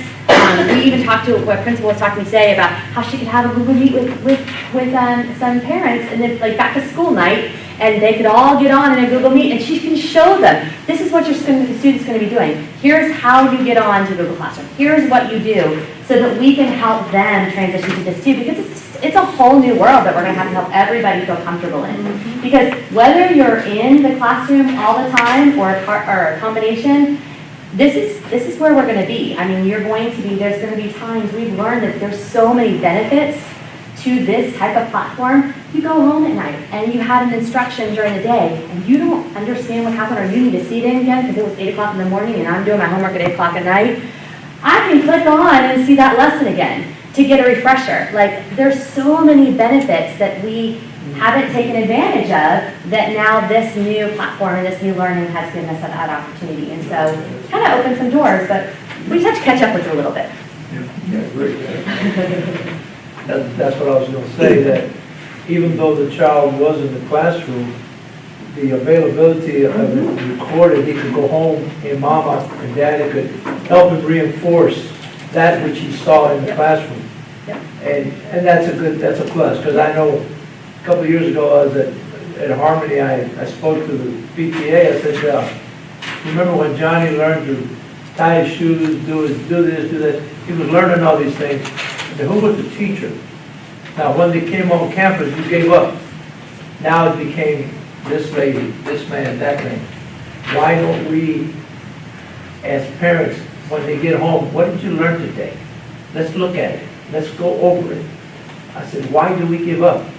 Yes, they may make X amount of dollars, they're making maybe a little bit more than you are, but you have to remember that it is your child that's being taught, that's being molded, and you need to help him or her reinforce that which was taught in the classroom, and it makes that child a better prepared individual. So this, because of this problem we have, it's a plus, because if it's recorded, they can go home and if the parents are really interested, they can bring it up and let's watch it. And Parent can watch it. And make sure that you understood it. So it's in the bad world that we're in right now, it's a good tool. It's a good tool. Got enough storage for all those recorded lessons? So the wonderful thing is, we house it all on Google Drive. So it's unlimited. We're good. And so then we'll have them in folders. No, we're good. I'm like, we're good, right? I just know what he's thinking, because they pay big bucks for their storage. Yeah. So I'm sure he's seen a lot of dollars. Yeah. Yeah, no, it's actually one of the really unusual things about Google, Yeah. because we use tons of storage. So you're using Google's cloud storage, Uh-huh, and we're not paying for it. nothing. And it all links beautifully to like it all interrelates to all the other platforms, which makes it really You seamless. can do when Google goes down. That's why I smiled when I saw that look you gave him. I know what happened. 6 months Our ago. cloud crap, really, man. 6 months ago, everybody who was doing their marketing over the internet and virtual marketing lost everything because part of the internet went down. The cloud storage went down. Some people were out of business for a week. Yeah. Right? So, So we did have with Google, 2 years ago with Google, there was the Northeast, I believe, a huge area in the Northeast went down. yeah, But the thing about Google is they have like, their data isn't just backed up in 1 or 2 places, it's backed up in like 5 locations. yes. So it's a lot harder for them to lose everything. The company would have to actually go under before we lose more than a couple days. Okay. So hopefully it just gives you an idea of what the child's experience is going to be like when they log in, what their schedule might look like. And then we're going to be working with teachers in July with our instructional specialist team to help create these videos and finish out these templates for every grade level, every content area, so that we can get them up and ready. And all teachers will have to do is take them and put them in their Google classroom, and then pick and choose what videos they want to use, if they want to do it live, and all that good stuff, and kind of customize it for their classroom and their students' needs.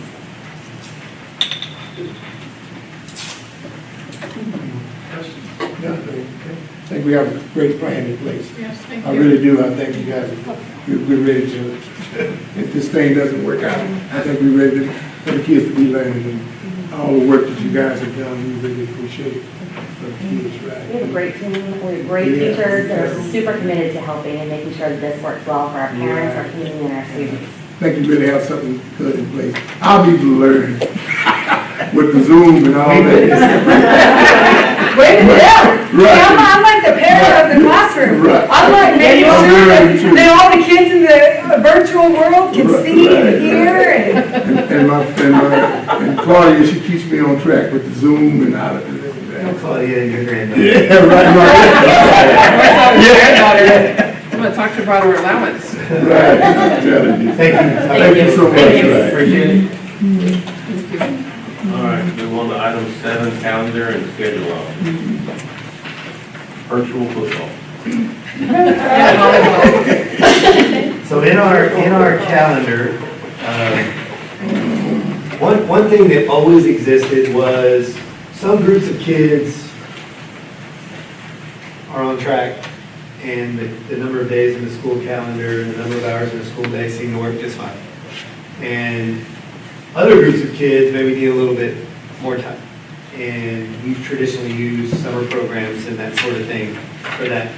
So what COVID-19 and the shutdown did was really amplify how obvious it was that some kids may need more time than others.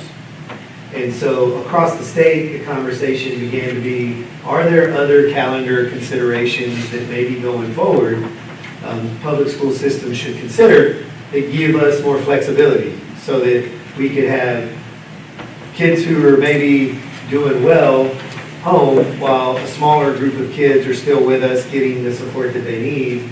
And regardless of what happens, whether it's an emergency shutdown or just we need to accelerate some groups of kids or provide some additional support to, that we have more flexibility than we currently do to do that. And so as we kind of looked at many of the options that people are throwing out there, we felt like while there's some pros and cons to all of them, and there's some pretty interesting possibilities, the impact of a massive change to a school calendar is significant. And that if we were really going to consider some massive change to a school calendar, we need to have some a really ongoing, comprehensive, inclusive discussions so that we consider everything and we vet it well before the board is going to consider something that's really different. But in the interim, we have to maybe build in some time for us to flex a little because we know that it's very likely that we could be shut down intermittently or for chunks of time next year, given what's going on. So our best thinking is, and Taffy's going to share, keep our current calendar but make a few adjustments. Taffy, if you would just share with the board kind of what we're thinking. So this year kind of took us all by surprise, so we basically missed the last quarter of the school year and didn't have to make up any of that time. But it's become very clear to us with the commissioner that we have to build something in.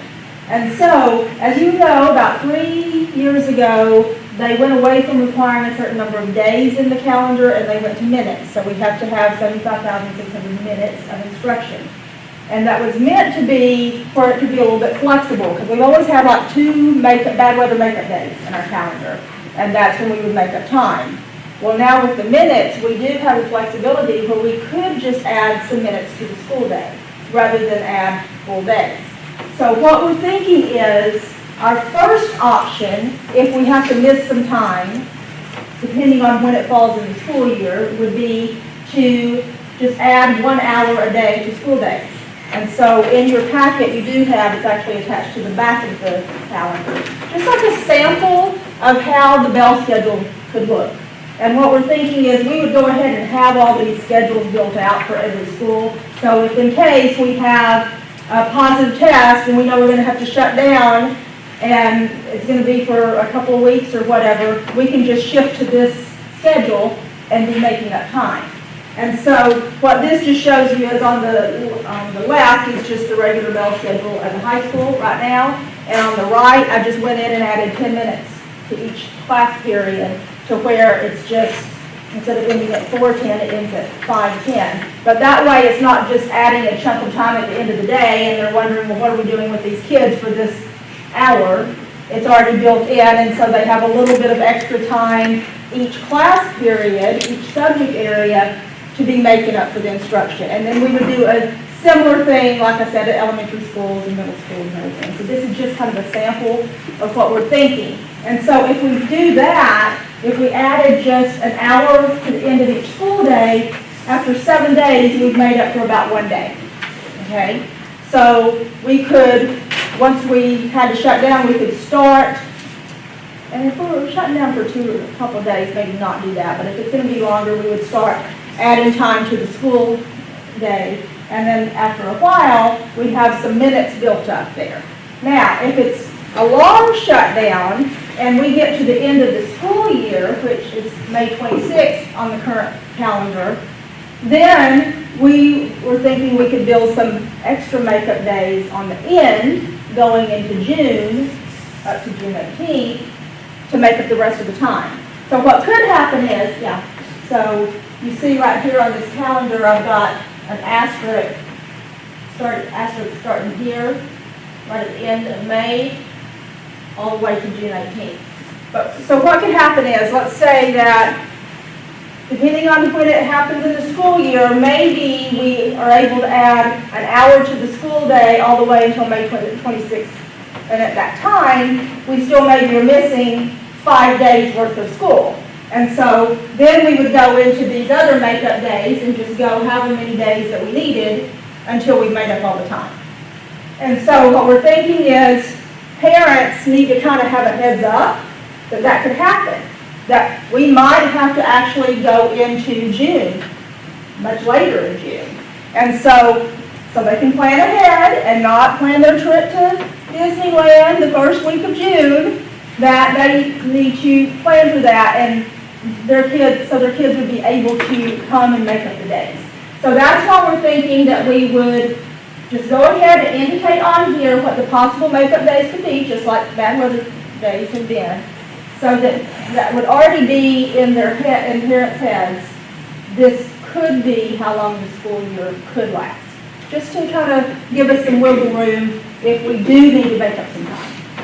and we would include the alternative bell schedule in advance, so that parents would know if we have a shutdown, what's likely to happen is we're going to extend the school day across the district. And if that isn't enough time to make up the time we lost, we'll go into June.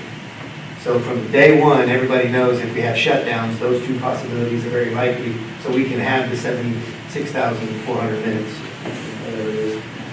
Because this year, again, we got waivers for that. Next year, the commissioner's saying, you know better, you better do better, and here are some calendar options. But again, they're pretty significant adjustments that I don't know in this short 15-day, well, now it's like 5-day period. But it was only like 15 days to get with your community and say, hey, we're going to go to a year-round calendar perhaps, right? With intercessions.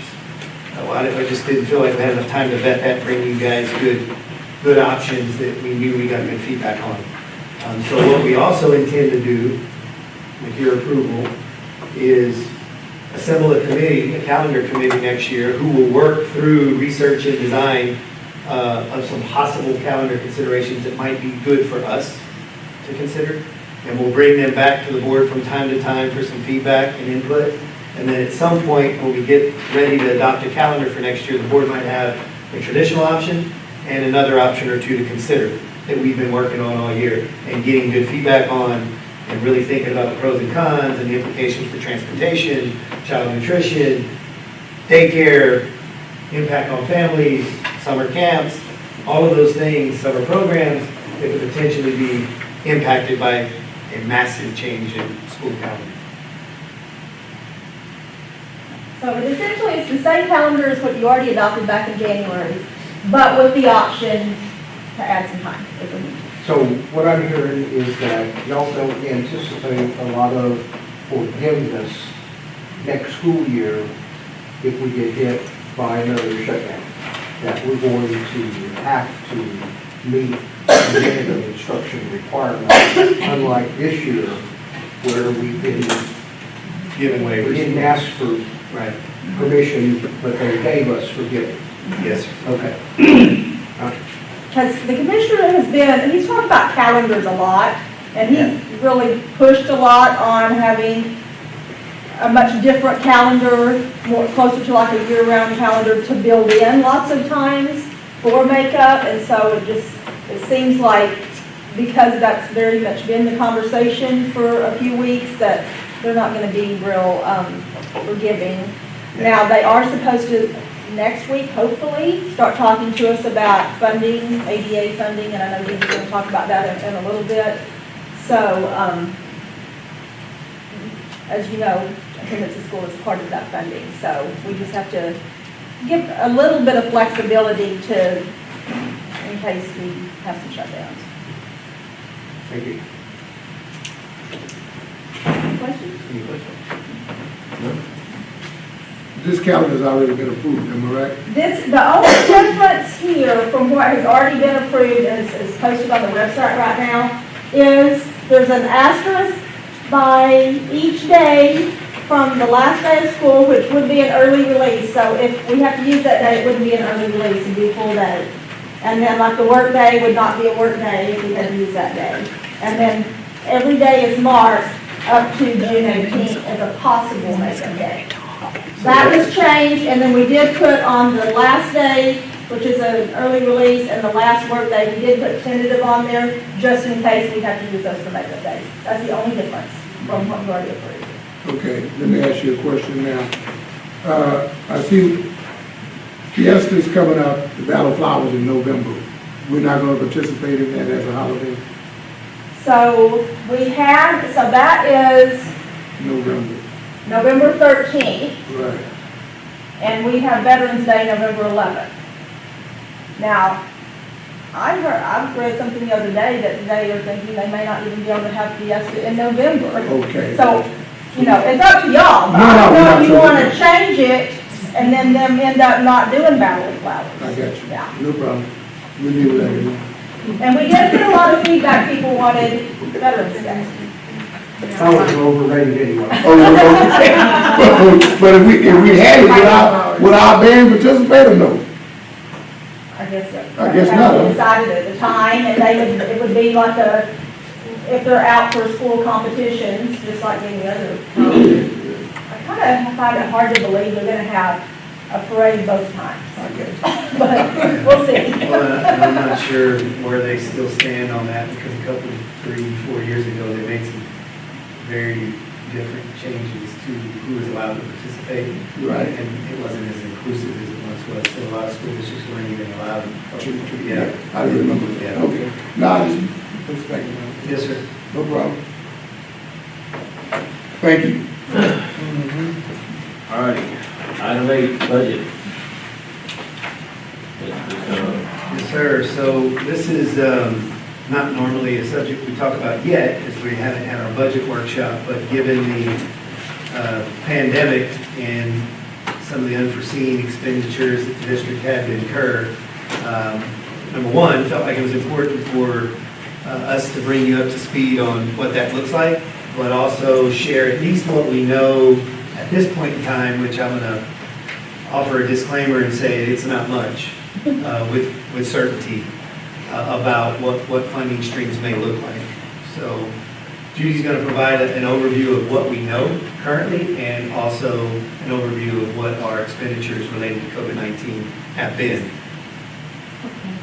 Well, all of y'all have heard about the CARES Act, and there's 2 parts to the CARES Act, and one is the first part, the Elementary and Secondary Emergency Relief Fund, which is ESSER. Well, ESSER is not new money. What that is the way TEA is going to make their budget whole to the school districts.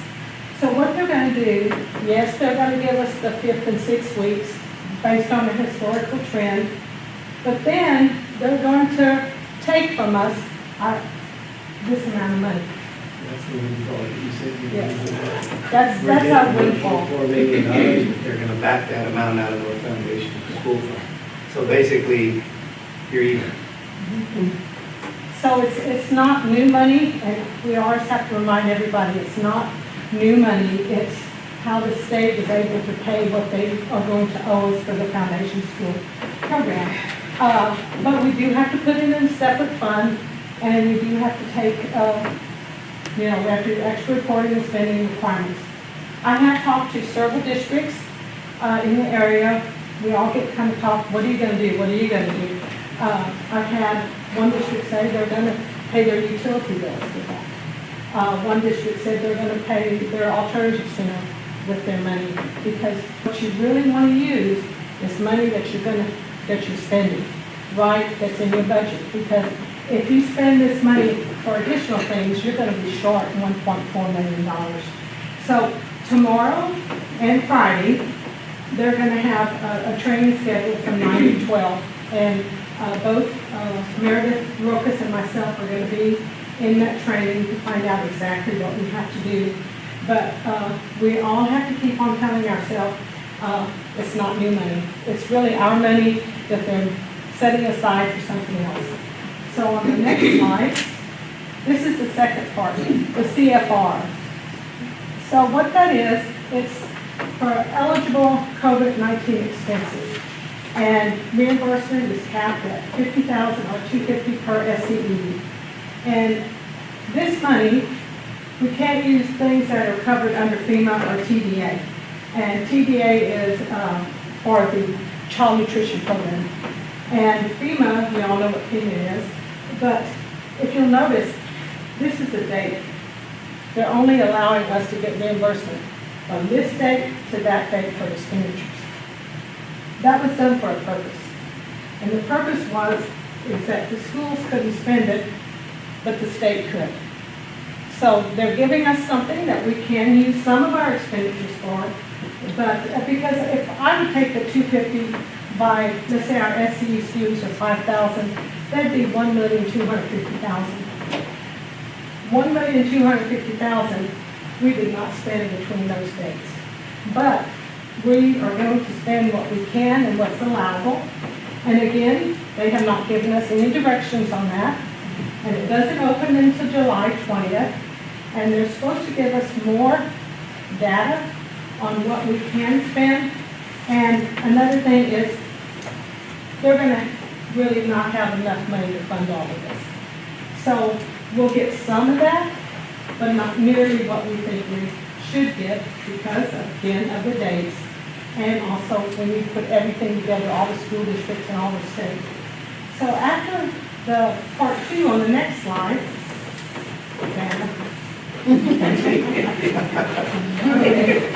part 3, our guiding principles. We have 3 buckets of funding. The ESA money to hold harmless in the FCP, and the CRF money, the reimbursement for COVID expenses, and then FEMA and TDM school lunch program. They also have another one, the Governor's Emergency Education Relief Fund. Governor has a lot of discretion over how this is spent. Staff is not releasing any details. We do not know what we're going to be able to do with that money or how much it will be. Now you see this magic word, PNP, that's private nonprofits. When I was talking to you about the 1.4 million for the ESA, the school district has to give 5% to a private nonprofit in our school district of the allotment if they want to fill out all the application and do whatever. That's about 80,000. So we might have to give part of that money to a private nonprofit, not a charter school, but a private nonprofit. So we're going to find out more information about that tomorrow and Friday. So we'll be able to give you more information of what we think is going to happen with the private nonprofit. We ought to be able to find out more things that we can spend that money on. Now FEMA, this is just kind of like a little chart to show you kind of the 3 areas that we know we can get the money from. FEMA is very restrictive. Shannon and I have been talking to them several times in the conversation, and it's mainly for cleaning and sanitation cost expenditures. They will pay for masks and gloves, but let's say you want to order 100 cases of gloves and you want FEMA to pay for it. No. FEMA wants to know how many you're giving out, to how many people, and to what location. So there's a lot of work that FEMA is asking for you to do in order to get your 75% of what was spent. So FEMA is going to be just a small part of the pot that we get our money from. They are excited if we use germ blast. They'll pay for germ blast. They'll pay up to 75%. The e-mist that Linda ordered, they'll pay up to 75% of those. But again, I think we all need to remember, usually when we hear FEMA, it's for the coast area or it's just a little bit of the country. FEMA now is for the whole country. So we'll just have to see if they have enough money in their pot to cover the expenditure. And FEMA only reimburses at 75%, so the district has to pay the 25%. And you can't use another reimbursement program to cover that 25%. So the district will be out to 25%. And then the middle pot is the CRF money and the ESA. And again, we'll find out more information about that tomorrow. Okay. To say what we've spent so far for COVID-19. Now, this was grand total through June 8th. We've spent $611,139. Premium pay, we spent almost $120,000, and that was for people who came in and worked during the time that the schools were closed. And then we paid for ESA, our substitute system. We felt like we needed to keep those people in our system so that way when we got back to where we needed subs, that we wouldn't have a hard time finding additional subs. And that cost us right around $300,000. Right now, the hot spots, we've spent $69,584. We're in a contract with Divine. They're using 200 of our hot spots, and they're reimbursing us for those. Region 20, we went to co-op with them for COVID-19 services. We've spent $56,000 with them. We have one more invoice to be paid. Cleaning supplies, we're right at $19,000. Maintenance supplies, $2,000. Other supplies, masks, gloves, paper, $6,800. medical, 3,400, travel, delivery of food supplies to the community, 2,000, and then, we upgraded our access points, and that was 31,192. Now, this food and supplies to the community, that's just the travel that we paid for the staff who went out all over the district to deliver food. All the food and supplies, the social services fund paid almost $25,000 out of their account. We're going to see if we can get that back from one of the other grants that we can, not the ECISD, but we're going to see if we can't get some of our money back so we can pay it back to the social services fund, because they did a tremendous job providing all of that to our community. Do you all have any questions on what we spent out or on the different grants? Okay, then the next one, 1920 funding, how they're going to figure out our ADA for the 5th and 6th weeks. They're going to take 18, 19, 5th and 6th weeks, and then use a adjustment factor to figure out what percentage that they'll use for 1920 ADA. I figured we'll still be in the ballpark of what we usually get. And again, TA is going to take that money from our foundation program, but then give it back to us as part of the CARES Act. And again, we have to pay 5% for equitable services to private nonprofits, but charters do not have this requirement. So a charter school will get their full one, and they don't have to pay anything to a private nonprofit. Now, June is going to be a very important month for our tax collections, because we're kind of down right now, and April and May we're down from what we usually do. And that is, the reason June is so important is that's when split payments have to be made by the end of June. Out of our 25 biggest taxpayers, 5 have tax split payments, which that is almost $439,000. So we're watching it very close to see how many of those split payments are going to be made, because that's going to really tell us. Through the end of May, we're about $1 million short on what we projected for the appropriations for the estimated revenue. But I'm hoping that June will see all that tax split money come in. Just like everybody else, you're losing money on your interest rates on your investments, and same way with the district. So we're having a decline in our interest rates on investments, and our athletic receipts decline due to school's closure. So that's just a little bit of ways to tell you how we've kind of lost money this year. 2021, that is just a far-fetched question what's going to happen. Because TA is not telling anybody how they're going to fund us for next year, how they're going to fund if we do virtual classrooms, if kids stay home. They have not said anything. I think that the commissioner is supposed to have a conversation about that next Tuesday, and I'm hoping he does. I hope he doesn't put it off again.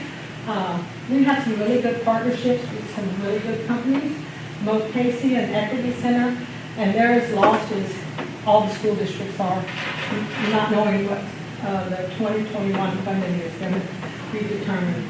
And also if they're going to keep us harmless if there's another shutdown. But one thing they did say, there's no hold harmless or adjustment for the transportation allotment. So this year's allotment is going to take a hit, but we won't see it for another year because they're already a year behind. Next year, depending on how many routes and everything, will be okay, but we won't see that for another year. But next year, our transportation allotment is going to go down because they're already a year behind.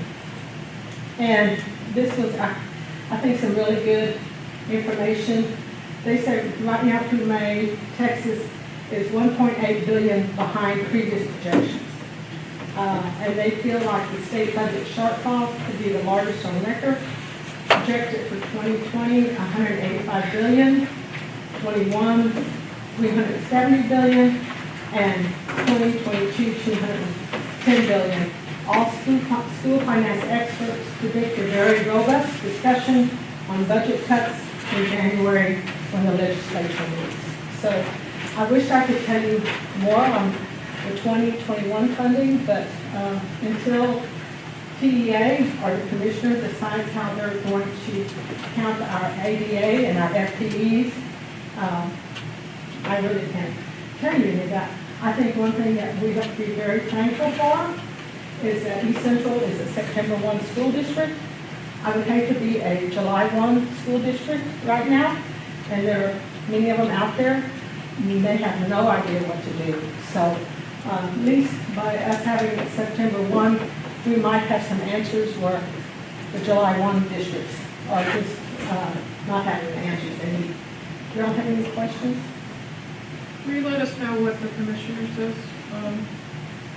Yeah, I'm sure that, yes, that we will let y'all know right away, and hopefully we won't put it off. Everybody's been kind of waiting for several weeks to get some of those answers, because we need those to build our budget, obviously. And as Judy mentioned there at the end, fortunately, we're September 1 budget, not July 1, so we've got a little more time for some of those answers to come down the pipeline, so we can give you guys much more accurate information in our budget workshop. So right now, all we can do is paint a picture of current reality and suspicions around shortfalls, which is not very encouraging, which is why the last agenda item was going to be about this alternative healthcare option that was going to be pretty exciting possibility for our staff, but we led with it, so we're going to have to close with a little gloom and doom. But hopefully on Tuesday, it's going to be really encouraging. But we're not going to hold it up. Well, if y'all have any questions, just holler. Thanks, Judy. Thank you very much. All right. Good. So everybody's been waiting for. I'm good, yes, sir, I'm good. Have nothing else?